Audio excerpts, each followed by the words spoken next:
và vai một đạo sĩ trừ ma diệt quỷ, nhưng lại phải đấm ngay đứng sinh thành của mình. Nếu đam mê các thể loại như cương thi, pháp sư, trừ tà, diệt quỷ thì chắc chắn anh em không thể nào bỏ lỡ English Nightmare 6 Reborn, nơi mà anh em có thể vào vai một đạo sĩ trừ ma diệt quỷ như Lâm Chánh Anh, Lưu Bá Ôn. Trong game thì vui thôi, chứ mà ngoài đời gặp mấy con này chắc lòng mà chạy mất quần. Giới thiệu qua cho anh em một tí thì English Nightmare 6 Reborn là phần thứ 6 của loạt game kinh dị nổi tiếng kết hợp giữa phiêu lưu và nhập vai. Game được phát triển bởi 707 Interactive, một nhà phát triển đến từ Trung Quốc. Bối cảnh của trò chơi diễn ra trong một thế giới huyền bí mang đậm dấu ấn văn hóa Trung Hoa cổ, với góc nhìn thứ nhất giúp cho game thủ hòa mình vào câu chuyện. Ok, game là dễ, hãy để tôi giới thiệu game cho anh em, còn hay giỏi như thế nào thì tùy anh em cảm nhận nha. Giờ thì bắt đầu video thôi nào.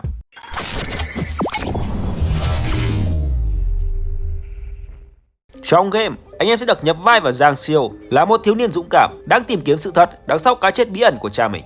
Trong hành trình này, anh phải đối mặt với các thế lực siêu nhiên, từ những sinh vật huyền thoại cho đến những con quỷ tàn ác, trong một bối cảnh u ám và ly kỳ. Game được chia ra thành 7 phần và anh em cần phải vượt qua 7 phần này để khám phá ra được sự thật đằng sau. Mở đầu game là câu chuyện đầy cảm động với tính cha con của Giang Siêu. Cậu được rèn luyện để trở thành một đạo sĩ. Thế nhưng chưa kịp hạnh phúc được bao lâu thì một thế lực nào đó đã tấn công và giết hại cha cậu, đồng thời cũng đã khiến cậu ngất đi. Khi tỉnh dậy, cậu đã thấy mình nằm trước cổng địa ngục và con đường tìm kiếm sự thật của Giang Siêu cũng bắt đầu từ đây. Bước vào địa ngục, cái mà cậu chạm trán đầu tiên lại là phán quan Trung Quỷ. Cứ tưởng lúc này sẽ có một trận oánh nhau diễn ra, nhưng Trung Quỷ chỉ cho cậu biết một vài điều mà ông ta nghi ngờ, thậm chí còn cho cậu trở về nhân gian kéo theo một kim bài miễn tử. Trên con đường tìm kiếm sự thật, cậu phải vượt qua được yêu nữ trọng tranh, tìm Phật xá lợi, đánh bại con rối Minh Đồng ra sắt, tiêu diệt Hỏa Long, bị lồng đèn ma úp sọt, còn gặp thêm một con thuồng luồng sắp hóa rồng tấn công. Cuối cùng, anh em còn phải đấm ngay cả đứng sinh thành của mình để khiến cho ông ta tỉnh táo trở lại, đồng thời giải quyết mọi khúc mắc. Đấy thật sự là một câu chuyện cảm lạnh về tình cha con mà lâu rồi tôi mới được thưởng thức. Ban đầu thì chính ông cha này là người đẩy Giang Siêu vào cánh cổng địa ngục, rồi để thằng con mình phải về đấm mình cho tỉnh táo ra. Bên cạnh câu chuyện được coi là logic và cũng khá mới trong giới game thủ, vì bạn được vào vai một nhân vật mà có thể đấm ngay cả đứng sinh thành của mình. Cơ chế khám phá và giải đố trong English Nightmare 6 Reborn là một trong những yếu tố nổi bật nhất, mang lại sự trải nghiệm thú vị và kích thích sự tò mò của game thủ. Game cho phép bạn tự do khám phá môi trường rộng lớn, được thiết kế chi tiết và đậm chất huyền bí. Các khu vực như làng cổ, đền thờ và hầm mộ ma quái không chỉ còn là bối cảnh mà còn là những mảnh ghép quan trọng của câu chuyện. Mỗi nơi đều mang dấu ấn văn hóa Trung Hoa, từ kiến trúc đến các chi tiết nhỏ như bùa chú, đèn lồng hay ký tự cổ. Gameplay tập trung nhiều vào việc giải các câu đố thông minh, đòi hỏi game thủ phải tìm kiếm các vật phẩm ấn hoặc suy luận từ các gợi ý giải rác trong môi trường. Điều này không chỉ mở ra những khu vực mới mà còn hé lộ thêm về câu chuyện. Hệ thống thế giới mở giới hạn semi-open world của game cho phép game thủ tự do khám phá, nhưng là khéo léo giới hạn lối đi bằng cách khóa các cánh cửa hoặc yêu cầu điều kiện đặc biệt để vào. Điều này không chỉ tạo thêm tính thử thách mà còn khuyến khích game thủ tìm tòi và khám phá sâu hơn từng ngóc ngách trong thế giới game. Không những vậy, lối chơi hành động và chiến đấu trong English Nightmare 6 Reborn là sự kết hợp hài hòa giữa phong cách kinh dị sinh tồn truyền thống và yếu tố nhập vai hiện đại, mang lại những trải nghiệm vừa căng thẳng vừa kịch tính. Game thủ được trang bị đa dạng các loại vũ khí, từ kiếm cổ truyền, cung tên đến những vũ khí hiện đại phù hợp với từng tình huống chiến đấu khác nhau. Điểm đặc biệt là hệ thống pháp thuật ngũ hành kim mộc thủy hỏa thổ đóng vai trò chiến lược khi game thủ có thể kích hoạt các kỹ năng để tăng cường sức mạnh hoặc gây bất lợi cho đối thủ. Các trận đấu với boss là một phần nổi bật khi mỗi con trùng đều được thiết kế riêng biệt với sức mạnh, hình dáng và cách thức tấn công khác nhau. Điều này buộc cho game thủ phải sử dụng chiến thuật hợp lý, tận dụng điểm yếu của kẻ thù và tối ưu hóa tài nguyên. Tài nguyên ở trong game như đạn dược và vật phẩm hồi máu rất hạn chế, khiến cho game thủ phải tính toán cẩn thận trong từng lần sử dụng, tạo nên lối chơi sinh tồn chân thực và đầy thử thách. Những yếu tố này không chỉ làm tăng thêm độ khó mà tạo nên sức hấp dẫn đặc biệt của trò chơi. Boss thì nhìn cũng được đấy, nhưng không ngầu mấy thôi. Điểm đáng chú ý là hệ thống nhập vai RPG trong English Nightmare 6 Reborn mang lại chiều sâu cho gameplay, giúp game thủ tùy chỉnh nhân vật và lối chơi theo sở thích cá nhân. Nhân vật chính Giang Siêu có thể tăng cấp bằng cách tiêu diệt quái vật và hoàn thành các nhiệm vụ trong game. Điểm kinh nghiệm thu thập được sẽ được sử dụng để nâng cấp các kỹ năng hoặc tăng cường các chỉ số quan trọng như máu, sát thương và tốc độ di chuyển, tạo nên sự tiến triển rõ rệt có từng giai đoạn. Trò chơi cũng khuyến khích game thủ thu thập nguyên liệu từ môi trường hoặc các kẻ địch bị tiêu diệt. Những nguyên liệu này có thể được sử dụng để chế tạo hoặc nâng cấp vũ khí, trang bị và vật phẩm hỗ trợ, tăng thêm tính chiến lược ở trong quản lý tài nguyên. Ngoài ra, game thủ còn được tự do tùy chỉnh kỹ năng của Giang Siêu để phù hợp với phong cách chơi cá nhân, từ tập trung và sát thương vật lý mạnh mẽ cho đến việc sử dụng các kỹ năng pháp thuật để gây thêm sát thương diện rộng.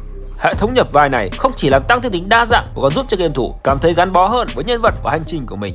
English Nightmare 6 Reborn duy trì chất kinh dị đặc trưng trong khi vẫn kết hợp các yếu tố hành động mạnh mẽ, tạo nên một trải nghiệm vừa kịch tính vừa căng thẳng. Bầu không khí ở trong game được xây dựng rất kỹ lưỡng, từ âm thanh cho đến đồ họa. Âm thanh là yếu tố quan trọng tạo ra sự căng thẳng. Tiếng bước chân nhẹ nhàng, tiếng gió hú từ xa và những âm thanh kỳ lạ đến từ các sinh vật siêu nhiên khiến cho game thủ luôn cảm thấy có một sự đe dọa tiềm tàng. Đồ họa tối tăm kết hợp với hiệu ứng ánh sáng mờ ảo và những chi tiết rùng rợn như bóng ma tạo ra một không gian u ám khiến cho từng bước di chuyển của anh em đã trở nên đầy căng thẳng. Khi chơi game thì tôi cũng bắt gặp một vài sinh vật ở trong game lấy cảm hứng từ các truyền thuyết và thần thoại Trung Hoa như thiên sư trùng quỷ, liêu trai chí dị, họa bì là một yếu tố không thể thiếu trong việc xây dựng sự hấp dẫn đối với game thủ. Mấy câu chuyện này ngày xưa tôi mê lắm đấy anh em. Những linh hồn vật vượng, những con quỷ cương thi đáng sợ xuất hiện bất ngờ, không chỉ mạnh mẽ mà còn có khả năng tạo ra các cảm giác hoảng loạn cho game thủ. Điều này đẩy game thủ vào trạng thái cảnh giác cao độ, luôn phải chuẩn bị tinh thần cho những cuộc đối đầu bất ngờ. Ngoài ra, trò chơi còn sử dụng các tình huống jumpscare tăng cường thêm cảm giác sợ hãi, khiến cho game thủ không thể lơ là, luôn phải đối mặt với sự bất ngờ và nguy hiểm. Thêm một điểm cộng cho tựa game này là nó sở hữu hệ thống nhiệm vụ sâu sắc và những câu chuyện hấp dẫn, được phát triển qua các nhiệm vụ chính và phụ, tạo ra một thế giới đầy bí ẩn và thử thách. Nhiệm vụ chính trong game là tập trung vào hành trình của nhân vật Giang Siêu trong việc tìm hiểu sự thật về cái chết của cha mình, đồng thời khám phá những bí mật đằng sau các thế lực siêu nhiên đã tìm cách đe dọa thế giới. Câu chuyện chính không đơn giản chỉ là một cuộc tìm kiếm sự thật mà còn mở rộng ra những mối quan hệ phức tạp và các hiện tượng kỳ bí, từ đó mang lại sự căng thẳng và kịch tính cho người chơi. Ngoài nhiệm vụ chính, game còn cung cấp các nhiệm vụ phụ giúp cho người chơi tìm hiểu thêm về các nhân vật phụ và thế giới xung quanh. Những nhiệm vụ này thì có liên quan đến việc khám phá những câu chuyện về những nhân vật khác hoặc thu thập các vật phẩm quý hiếm. Hoàn thành các nhiệm vụ phụ không chỉ giúp cho làm sáng tỏ thêm câu chuyện mà còn đem lại những phần thưởng hấp dẫn, tạo động lực cho người chơi tiếp tục khám phá. Cách kể chuyện ở trong English Nightmare 6 Reborn chủ yếu dựa vào việc sử dụng nhật ký, tài liệu và các đoạn hồi tưởng. Những yếu tố này giúp cho người chơi dần dần ghép nối các mảnh ghép của câu chuyện, mở ra những hiểu biết sâu sắc về thế giới và các bí mật ở trong suốt cuộc hành trình của Giang Siêu. Các yếu tố này không chỉ làm cho câu chuyện thêm phần phong phú mà còn mang lại chiều sâu và sự gắn kết cho gameplay. Đánh giá tổng quan thì tôi thấy con game này nổi bật trong việc kết hợp hài hòa giữa yếu tố kinh dị, nhập vai và hành động, mang đến cho người chơi một trải nghiệm phong phú và đầy thử thách. Mỗi thể loại bổ sung cho nhau giúp làm nổi bật tính kịch tính và hấp dẫn trong từng pha hành động và các tình huống kinh dị. Câu chuyện của English Nightmare 6 Reborn rất sâu sắc với những bí ẩn đan xen xung quanh cái chết của cha nhân vật chính Giang Siêu cùng với các thế lực siêu nhiên gây rối loạn. Trò chơi mang đậm ảnh hưởng của truyền thuyết và tín ngưỡng Trung Hoa, tạo nên một không gian đặc biệt khác hẳn với các tựa game kinh dị phương Tây. Tuy nhiên, game vẫn còn có một số điểm cần phải khắc phục. Thứ nhất là ở bản Việt Nam, mấy ông thì sai phông chữ và sai chính tả dữ quá, nó ảnh hưởng đến thẩm mỹ chung của tựa game. Game thì đồ họa cũng coi là đẹp đấy, mà nhìn vào các từ ngữ, tên nhân vật này kia, sai phông, lỗi phông, sai chính tả, nó mất đi 1/2 giá trị thẩm mỹ rồi. Nói chung thì đồ họa của quả game này có phần lỗi thời rồi, nhưng thêm cái phông chữ lẫn ngữ nghĩa thì kia thì tôi chả dám đánh giá cao đồ họa cho lắm.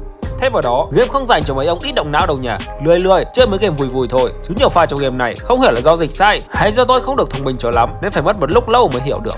Nhìn chung, English Nightmare 6 Reborn là một trò chơi đáng chơi với những người yêu thích thể loại kinh dị sinh tồn, nhờ vào cốt truyện hấp dẫn, gameplay đa dạng với yếu tố văn hóa đặc sắc.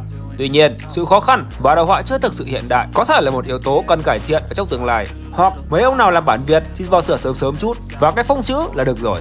Ok, video hôm nay đến đây thôi. Hẹn gặp lại anh em ở các video sau. Chúc anh em chơi game vui vẻ.